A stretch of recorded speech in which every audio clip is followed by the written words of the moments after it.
Well, 90% of chronic illness is preventable, believe it or not, 90% with the right health care. This is an extraordinary statistic.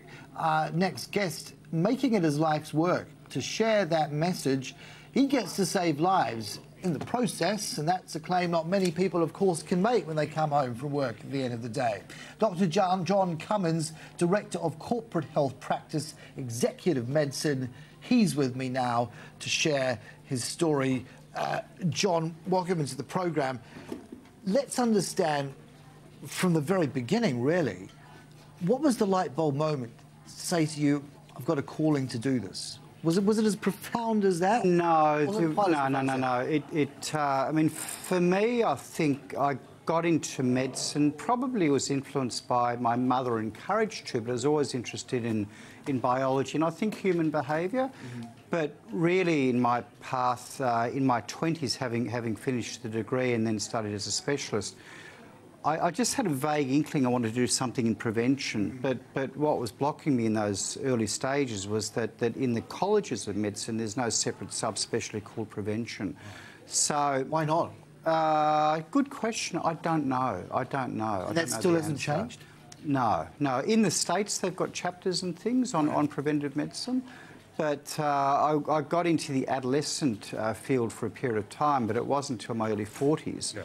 That I came across this notion of, sort of working with the business community and things, but that's how the whole executive medicine thing started. You went offshore to do some study, having, of course, been pretty determined even before that to repeat a year in order to just qualify to get in. So, I mean, that implies you were taking it more than seriously.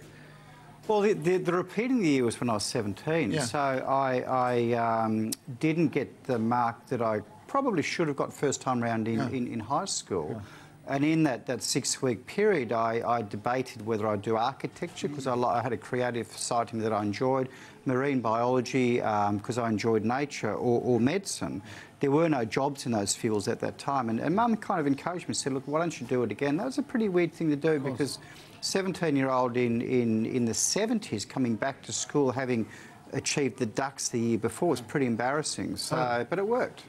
How difficult was it to then go offshore, be inspired in what you were studying, and then come back and find it very difficult to kind of pick up where you left off from? Yeah, well, and you're right. I mean, the inspiration, I lived and worked in the States for a couple of years, got a master's in public health, and at that time I was in the adolescent field and then came back probably at that time as one of the few highly trained specialists in the country, but there's no public health positions, and I really needed a job in the public health sector. So I did that privately for a while, Carson, but then I went back into adult medicine again, but just kept proceeding forward. Let's bring it all into the workplace.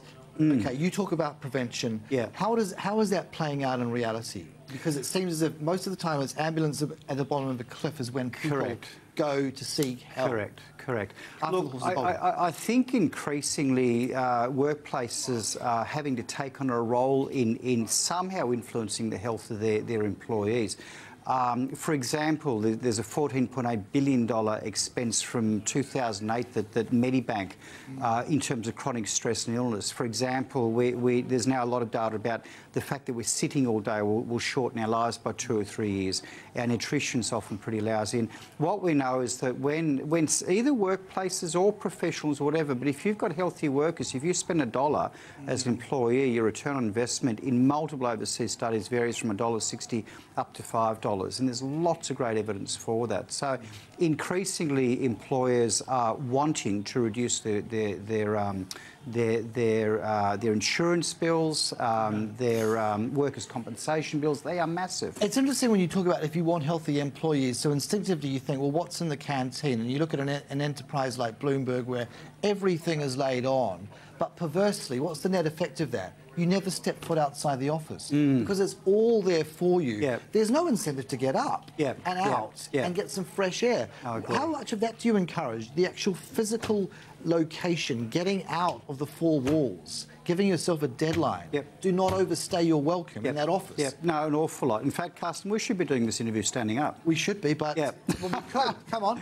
No, but it's true. But you know, things like, for example, putting the printer and the waste bins 20 metres away in the office makes people go and walk to them. Telling them in the canteen what to eat, giving them healthier food choices. The corporate lunches often aren't that healthy either. Exactly. So lots of influence. That idea of standing up, though, do you worry that having had this fad and this hype over the open plan office, where so much has been expended, and you look at the, you know, some big financial institutions that led the charge on that, how are they going to then pivot into a standing up mentality? Because all of their ergonomic design is not built around that, frankly. You have to entail tearing up office design, going back to... It won't happen. Some offices are now doing stand-up meetings, and I know that because some of my clients tell me. But I think what you'll get is probably some options to do some standing up work. I've never done it. I mean, I still sit. Right. But I think that'll be one of the smorgasbords of things that will influence health behaviour. What's the typical profile of someone who comes to see you? Probably 50, 55-year-old male or female that are either in the business community, either employed by corporate, half of them are private practice people. So we look after doctors, we look after lawyers, judges, accountants. So it's really, the bottom line, Carsten, is someone that's interested in their health and willing to put some energy into assessing where are they up to and what can they do to improve health. And the data is enormous. Is it something that's brought them up with a start that, in other words, reality has struck in some shape or form, and then no. It's often not a symptom because doctors are trained as illness doctors, and we're very good at illness, and I'm still good at illness, but I'd like to be good at wellness. So it's often a notion that we're getting to say 50, and we think halfway, let's go and get a checkup, or it might be in the case of a male, a wife will push them because women often have their GPs, but they'll push it because they're saying, look, I love you. You've not seen a doctor for 10 years. You're going. It's amazing sometimes what you find. We had a guy like that last year, a 99% narrowing of an artery, was entirely asymptomatic, wondered why his wife was pushing him there. Next thing you know, he's got a stent put in, but saved his life. And he had no idea. It was just on the treadmill that we found it. And again, a stent is only temporary, right? It's not the same as the full-blown heart bypass. No. But the thing is, it saved his life, and that may be all he needs for the rest of his life. Let's hope you're right. John, that's been inspiring. Thank you very much. Thank you very much, Carsten. Cheers. Dr. John Cummins there from Executive Medicine, no less. And that really is the show. Thanks indeed for your company.